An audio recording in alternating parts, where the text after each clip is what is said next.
Данную финальную встречу судят руководитель ковра Алексей Базулин, Брянск, арбитр Валентин Сульжин, Республика Беларусь, боковой судья Кирилл Асадоев, город Ольхон.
В главном финале борцов весовой категории до 65 килограммов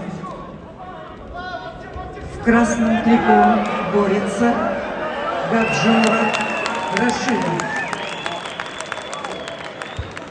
Гаджимурат Рашидов представляет команду России, Дагестан, город Каспийск. 15 лет занимается борьбой тренер Газигант Рашидов. Гаджимурат Рашидов – бронзовый призер Олимпийских игр Токио, чемпион мира. Gadjimurad Rashidov in the red, Russia, is Olympic bronze medalist and world champion.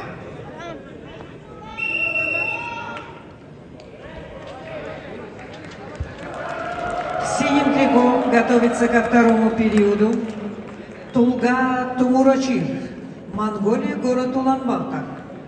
Спортивный клуб Хуч. Тренер Бадзорик. 15 лет в борьбе. Участник Олимпийских игр Токио.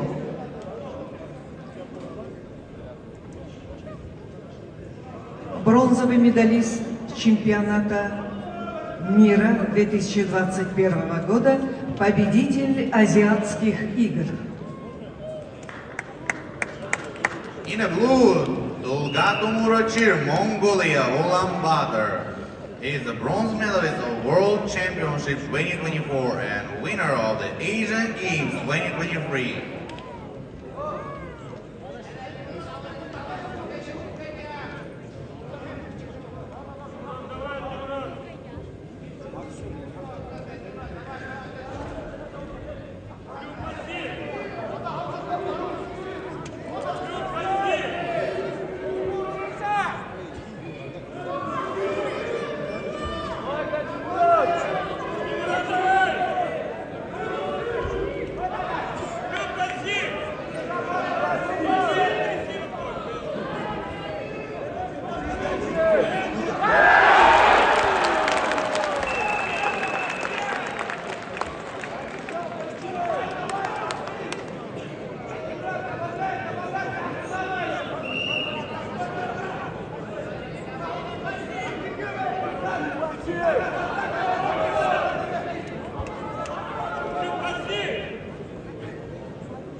No point. 1 point red. Challenge lost.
победил заслуженный мастер спорта Гаджимурат Рашидов.